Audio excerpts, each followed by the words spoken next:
Jesús de Nazaret llegó a decir que en los postreros días, o sea, los días finales antes de su segundo regreso visible a esta tierra, serían tiempos difíciles, tiempos donde Dios estaría tratando con las naciones de la tierra, simplemente por el hecho de que en su libre albedrío escogieron rechazar a Dios, y entonces tendrán que acatarse a las consecuencias. Dios respeta el libre albedrío, pero espera y desea siempre lo mejor para el ser humano, en realidad para toda su creación. Jesús de Nazaret llegó a decir que sería como en los días del diluvio, o sea, en los días en que Noé tuvo que fabricar el arca para que 8 personas y ciertas especies de animales y aves, reptiles y todo lo que había en la tierra que no viviese en el agua, pudiera escapar y continuar otra vez. Y también llegó a decir que sería como en los días de las destrucciones o de la destrucción de las ciudades de la planicie, refiriéndose principalmente a Sodoma y a Gomorra. Entonces vemos la historia bíblica, el desenlace a través de los milenios hasta el día de hoy. Han pasado unos 6,000 años, si contamos la genealogía de la Biblia, desde Adán y Eva, han pasado unos 6,000 años más o menos. Y lo que creemos es que todavía queda un milenio para un cumplimiento total de 7,000 años. Es como Dios le plació hacer las cosas cuando dijo que para él un día era como 1,000 años y 1,000 años como un día. Eso Dios escogió crear al hombre en el 6º día y luego descansó.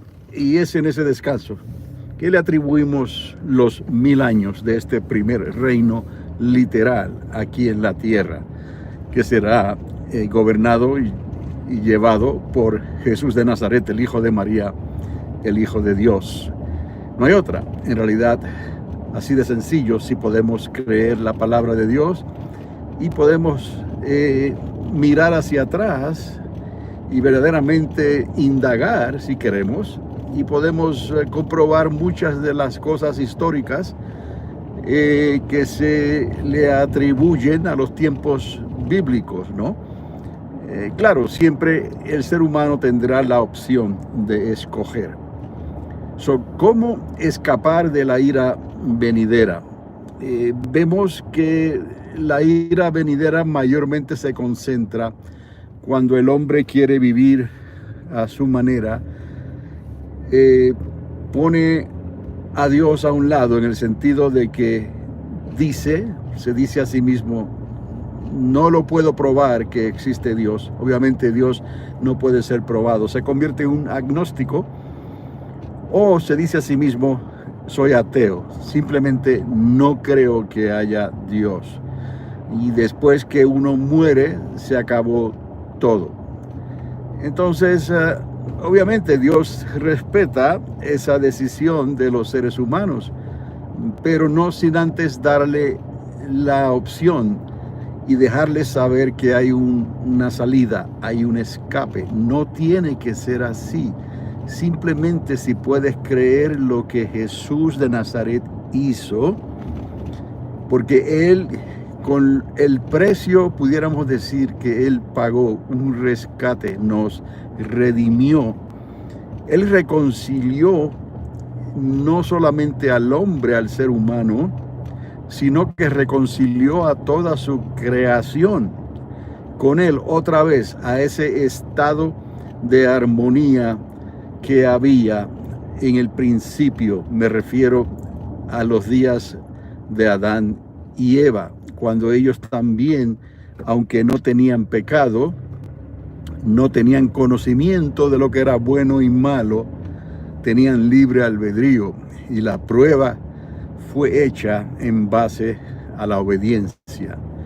Y de ahí entonces que luego que cayese Adán y Eva, entonces toda la humanidad, si el primero desobedeció ellos, entonces todo y toda su simiente estaba en ese mismo plano de desobediencia.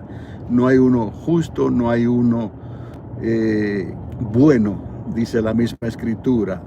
Todos obraron por sus propias cuentas y pusieron a Dios a un lado. Aquellos que tuvieron la oportunidad de creer en Dios, que tuvieron la oportunidad de escuchar de la boca de los profetas que existe un Dios que se manifestó para toda la humanidad en base de un pueblo que Él escogió, y ese pueblo fue el Dios de Abraham. O sea, ese Dios se convirtió en el Dios de Abraham, de Isaac y de Jacob. Entonces, en base a esa obediencia y a esa fe, la humanidad iba a poder ser restaurada otra vez, pero que no se nos olvide que fue por un hombre, porque por un hombre todo cayó y por un hombre todo se levantó, y ese hombre fue Jesús de Nazaret, por el cual fuimos levantados otra vez. Esto es a todo aquel que quiere, todo aquel que cree. Entonces, otra vez, ¿cómo escaparemos de la ira venidera? La historia cuenta muchas experiencias en el recorrer de ese pueblo de Dios, pero hay una en particular, ¿no?, que tiene que ver con lo que ocurrió antes del diluvio y lo que ocurrió durante el tiempo que esas ciudades existieron, las ciudades de Sodoma y Gomorra. Es un tipo de libertad extrema, donde el ser humano se abre completamente a los deseos de la carne, al ser humano, al yo, el ego. Entonces, eso trajo consecuencias terribles, ¿no? Porque en cierta manera todo comenzó con una abominación que tenía que ver precisamente con esa libertinaje de la carne. Y Dios tuvo que raer a todo ser humano, salvo 8 personas de la faz de la tierra. Y luego en las ciudades de Sodoma y Gomorra, esa libertad extrema, ¿no?, a los deseos humanos, los deseos, se le puede decir, como dijo el apóstol Pedro, pasiones desordenadas. No hay control, es como los animales en ese sentido, ¿no? Y no debe de ser así. El ser humano es diferente. Nosotros, Dios nos hizo a su imagen y su semejanza. Tiene que haber dominio propio, tiene que haber una conciencia para poder escuchar el buen consejo, el consejo que viene de la boca de Dios, para obedecerle, porque es por nuestro propio bien y hay grande recompensa en hacerlo. Cuando llegamos a los tiempos del rey David, el rey David fue una persona excepcional, no porque fuera más bueno que nadie. Si se le preguntase a sus propios hermanos, ellos consideraban a David como un perverso. El mismo David llegó a decir que en pecado me concibió mi madre. Entonces hay algo ahí, hay tela que cortar, obviamente, y fue David el que vio una mujer desde su ventana, y esta mujer, ella era casada, y él la deseó en su corazón, pero no se quedó todo ahí, más allá. Y ser humano, porque todos estamos expuestos a ese libertinaje, a esas pasiones desordenadas. ¿Y cómo escaparemos entonces a esa ira venidera que principalmente viene a tratar con esa debilidad de la carne, con ese libertinaje? Utilizando el libre albedrío, el ser humano prefiere seguir los deseos de sí mismo antes de traer la la oportunidad para que Dios nos ayude en nuestro dominio propio. Por el Espíritu de Dios, la carne, el libertinaje puede ser vencido en base a lo que Jesús también hizo. Siendo ser humano, Él obedeció desde un principio. Dios fue humano en todo el sentido de la palabra. Cuando Él estuvo aquí en la tierra, fue tentado en todas las libertades y los deseos de la carne, el libertinaje que todo ser humano desarrolla eventualmente en sí mismo, ¿no? Pero tiene que escoger entonces obedecer a Dios. En ese sentido, sabiendo, ¿no? Jesús de Nazaret, aunque no provenía de semilla de Adán, Él nació de una virgen y fue concebido por el mismo Espíritu de Dios. Aún así, Jesús de Nazaret era completamente humano, al mismo tiempo que Él era el Hijo de Dios, al mismo tiempo que Él era Dios también. El que miraba a Jesús de Nazaret, Él llegó a decir: el que me ha visto a mí, ha visto al Padre, refiriéndose al Dios de la creación. Son cosas que necesitamos creerlas y recibirlas por la fe. Y al mismo Jesús de Nazaret se refiere a Él como el hijo de David. No es que David fuera especial en ese sentido. David era un ser humano, pero él llegó a decir: en pecado me concibió mi madre.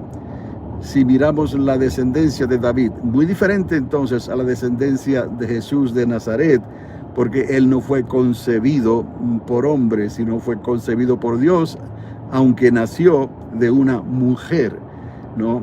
Entonces, David llegó a decir, aunque refiriéndose a su madre, en su genealogía anterior, pudiéramos decirlo de esa manera, él llegó a pensar por un momento la posibilidad que tenemos aquí, entre varias, quizás en el sentido de que ¿por qué David dijo eso?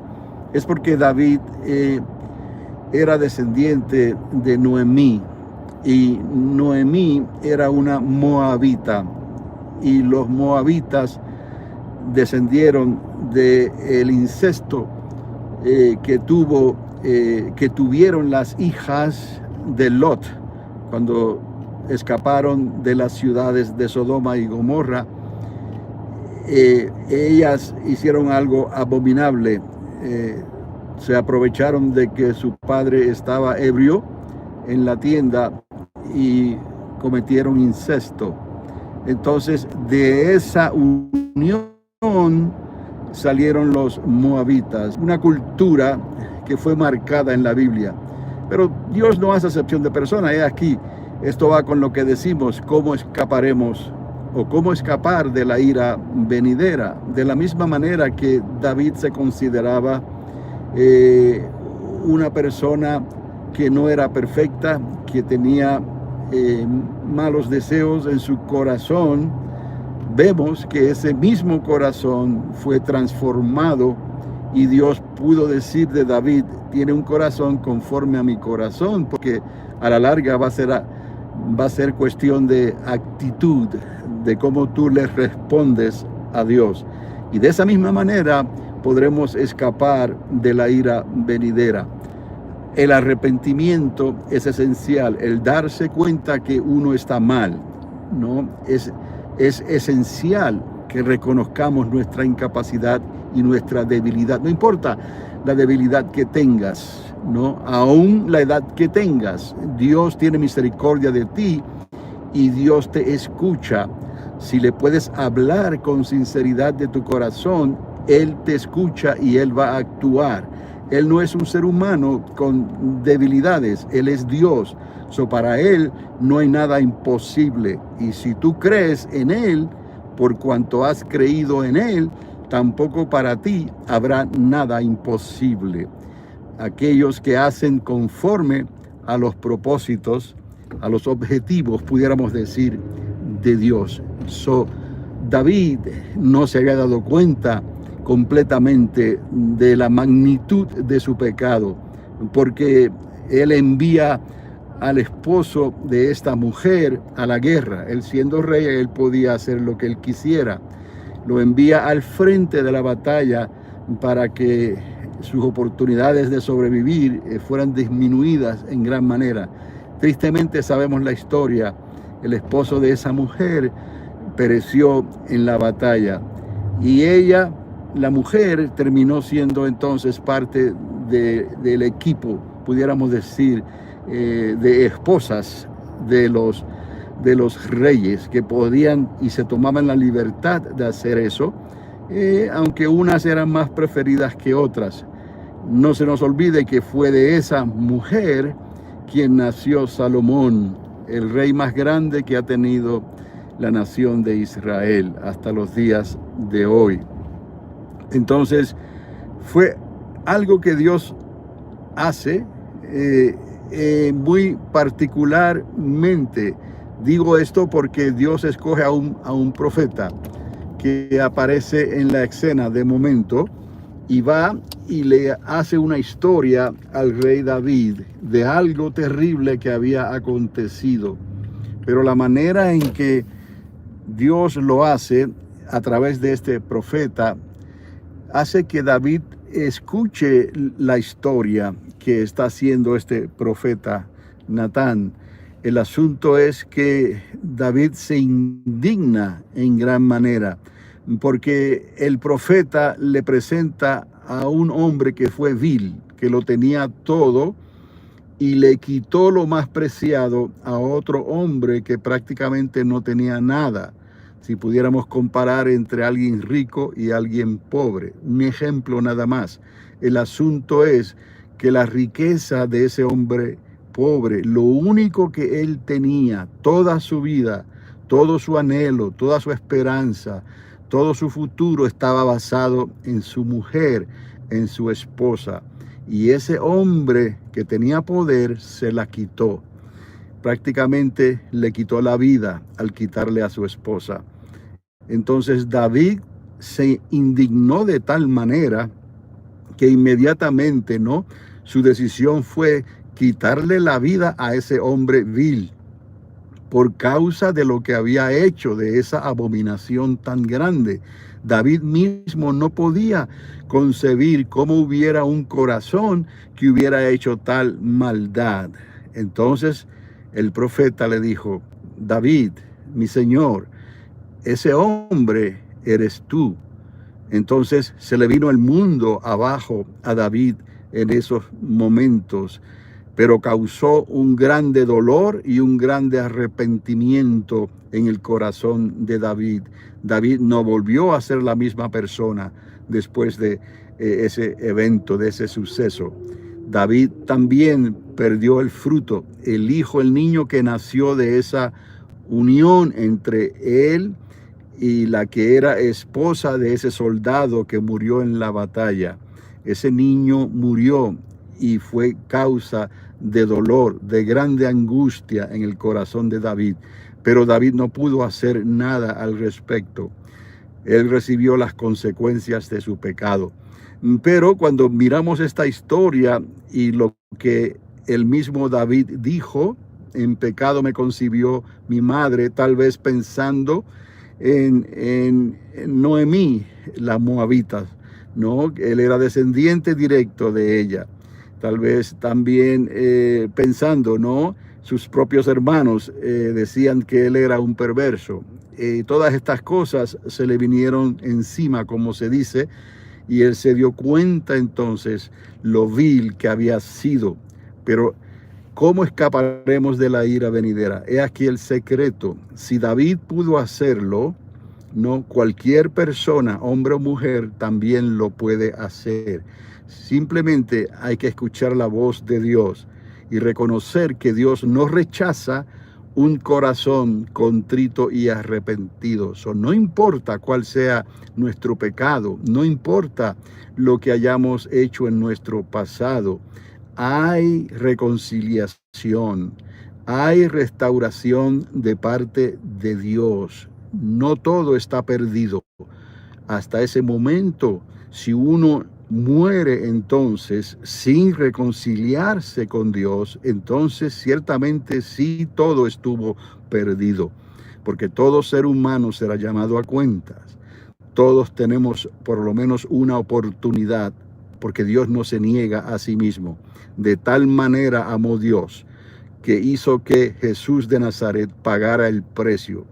Y Jesús de Nazaret aceptó, no la comitiva, como pudiéramos decir, aceptó la enmienda, aceptó lo que tenía que aceptarse para que toda la creación humana y la creación de todo lo que Dios hizo fuera restaurada completamente otra vez. Y Él, sobre sus hombros, llevó el precio de esa restauración. Y eso Él lo hizo y quedó registrado, ¿no? Eternamente y para siempre, con su muerte y con su resurrección. Entonces, de la misma manera que David pudo escapar de la ira venidera, nosotros hoy podemos escapar de la ira venidera. De la manera en que Jesús vio y Él habla sobre las ciudades de Sodoma y Gomorra y habla sobre los días del diluvio. Así estamos viviendo hoy. Podemos ver, podemos palpar en nuestros tiempos, en nuestra sociedad, cómo todo el mundo avanza hacia adelante, cómo todo el mundo no quiere no mirar atrás. En realidad, simplemente cada cual prosigue hacia adelante. Pero lo que estamos viendo es que no quieren, en una gran mayoría de la humanidad, no quieren creer en el Dios de Abraham, de Isaac y de Jacob. Y este es un detalle de suma importancia, porque no es decir que creen en Dios, no es decir que todos los caminos conducen no a Dios, no. Es necesario creer en ese mismo Dios, el Dios de Abraham, de Isaac y de Jacob, de donde salió David. Es necesario creer en este Jesús de Nazaret, el hijo de David. Es necesario seguir esta línea, porque eso es exclusivo. No hay otra salvación, no hay otro nombre, ¿no?, bajo la creación en que podamos ser salvos. Tiene que ser Jesús de Nazaret. ¿Cómo escaparemos, no, de la ira venidera con un corazón contrito y arrepentido, en la misma manera que David lo hizo? Si David pudo hallar reconciliación, tú y yo hemos hallado y podemos hallar reconciliación por medio de Jesús de Nazaret, y utilizando nuestro libre albedrío, con una actitud, venir delante de Dios y dejar que Él nos ayude como ayudó a David. De ahí David cantó salmos, escribió salmos. De ahí David llegó a decir: no apartes de mí, nunca apartes de mí tu espíritu, que tu espíritu noble me sustente todos los días de mi vida, que me enseñe a vivir, que me enseñe a conocer tu palabra y tu camino, y que yo pueda ser obediente todos los días de mi vida. Así escaparemos de la ira venidera. ¿Por qué? Porque Dios lo dispuso entonces así, que Él tendría un escape, una puerta de salida para todos aquellos que nacieran de nuevo del agua y del Espíritu, y que dejaran que Dios llenara sus vidas de su Espíritu, el mismo Espíritu Santo que David recibió y anheló todos los días de su vida. Así nosotros también, por medio de ese mismo Espíritu de Dios, podremos llegar al final de esta carrera. Y cuando llegue el momento del escape y de la salida, ya Dios tiene esa puerta preparada. Así como hubo una salida en los días de Noé, así como hubo un escape en los días de Lot, así también Dios tiene una salida, tiene un escape en nuestros días. Solo tenemos que creer por la fe, porque para el que cree, todo es posible. Este es Carlos Dávila, una vez más, una voz que clama en el desierto, preparad el camino al Señor, que Dios les continúe bendiciendo ricamente y será hasta la próxima ocasión.